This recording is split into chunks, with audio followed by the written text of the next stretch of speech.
नमस्कार, मी प्रमोद स्वागत करतो सर्वांचं प्राधान्य न्यूजमध्ये। नाशिक असेल, त्र्यंबकेश्वर असेल, त्याचबरोबर जे नांदूर मगमेश्वर असेल, जे धरण पाणलोट क्षेत्रामध्ये सतत पाऊस जो आहे तो कंटिन्युअसली चालू आहे। त्यामुळे सध्या जर आपण बघितलं तर कोपरगाव शहरातील जो गोदावरी नदीचा जो लहाना पूल आहे, त्या लहाना पूल परिसरामध्ये जो पाण्याचा जो प्रवाह जो आहे तो अत्यंत जास्त प्रमाणामध्ये वाढलेला आहे। कालच कोपरगावचे तहसीलदार महेश सावंत यांच्याकडून सांगण्यात आलेलं होतं की दुपारी जे पाणी जे आहे ते दुपारी 3च्या नंतर जो पाण्याचा प्रवाह वाढल्याच्या नंतर 56,000 क्युसेस इतक्या जो वेगाचा प्रवाहाने जे पाण्याचा जो प्रवाह जो आहे तो करण्यात आलेला आहे।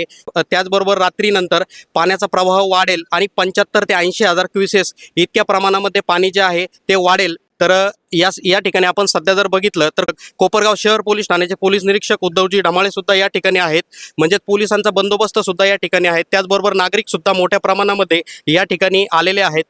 आपल्याशी बोलण्यासाठी या ठिकाणी जे पोलीस निरीक्षक उद्धवजी ढमाळे आहेत। सर, सर्वात आधी स्वागत आहे आपलं। काय सांगाल, कोपरगाव शहरातील जो लहाना पूल जो आहे तो सध्या बंद करण्यात आलेला आहे। या ठिकाणी गोदावरी नदीचं जे पाणलोट क्षेत्र आहे अहमदनगर आणि नाशिक जिल्ह्यामध्ये, यामध्ये मोठ्या प्रमाणात पाऊस झाल्यानं नदी पात्रात पाण्याची पातळी वाढलेली आहे। याचप्रमाणे नांदूर मध्यमेश्वर जो प्रकल्प आहे, या प्रकल्पामधून 88,000 क्युसेक पाणी नदीपात्रात सोडण्यात आल्याने पूर परिस्थिती निर्माण झालेली आहे।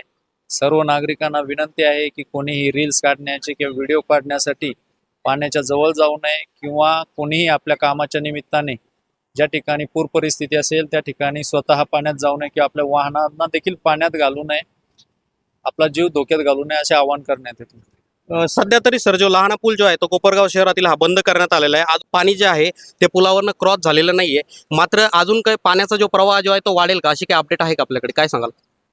हे जे पाणी आहे हे एक 55,000 क्युसेक पाणी सोडल्यानंतरची परिस्थिती आहे। त्यानंतर सकाळी 6 वाजता आणखी 35,000 क्युसेक पाणी सोडण्यात आलेलं आहे, की जे एक 9 ते 9:30च्या दरम्यान या ठिकाणी अंदाजे पोहोचेल।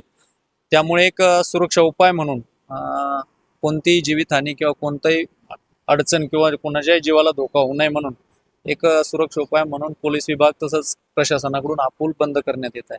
आपलं पोलीस प्रशासन सुद्धा सर कालपासून या ठिकाणी तळ ठोकून आहे। आत्ता सुद्धा सकाळी सुद्धा लवकर आपल्याकडनं या ठिकाणी पोलीस बंदोबस्त ठिकाणी जो वाढवण्याचं काम या ठिकाणी चालू केलेलं आहे। त्या अनुषंगाने आपण काय सांगाल की जे कोपरगाव तालुक्यातील जे नदीकाठचे गाव आहे, काय आव्हान करण्यात येईल? नदीकाठचे जे गावं आहेत किंवा काही वस्त्या आहेत शेतातील, की ज्या ठिकाणी पूर येतो, त्या सर्व नागरिकांना आव्हान आहे की कोणीही नदी पात्रात किंवा नदीच्या जवळ आपल्या शेतीच्या कामानिमित्ताने किंवा इतर कामानिमित्ताने जाऊ नये आणि ज्यांच्या घराकडे शेतात वगैरे पाणी येतं अशा नागरिकांनी सुरक्षा उपाय म्हणून सुरक्षित स्थळी यावं। नक्कीच, खूप खूप धन्यवाद सर।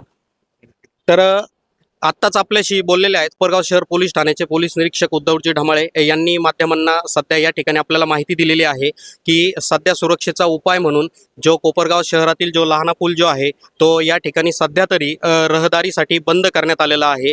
मात्र आणखी सुद्धा धरण पाणलोट क्षेत्रामध्ये पावसाचा जो पाऊस जो आहे तो जास्त वेगाने खरं तर या ठिकाणी चालू आहे आणि आणखी सुद्धा थोड्याच वेळात जो लहाना पूल जो आहे त्याचे जे पाणी जे आहे त्या वरनं जाण्याची जी शक्यता जी आहे ती व्यक्त करण्यात येईल, अशी जी माहिती जी आहे ती त्यांच्याकडनं सध्या आपल्याला या ठिकाणी देण्यात आलेली आहे। आणि त्याचबरोबर नागरिकांनी आपली सुरक्षितेची जी काळजी जी आहे ती घ्यायची आहे। नदीकाठचे जे गाव आहेत त्यांना सुद्धा जे काळजी घेण्याचं जे आव्हान जे आहे ते कोपरगाव ते सुद्धा पोलीस प्रशासनाकडनं या ठिकाणी सध्या करण्यात आलेलं आहे। त्याचबरोबर नागरिकांनी या ठिकाणी सेल्फी काढण्यासाठी, फोटो काढण्यासाठी गर्दी करू नये, आपला जीव त्यासाठी धोक्यात घालू नये, असं सुद्धा आव्हान जे आहे ते त्यांच्याकडनं करण्यात आलेलं आहे। रिपोर्ट प्रमोद पवारसह कॅमेरामन शिवकुमार इंगळे, प्राधान्य न्यूज, कोपरगाव।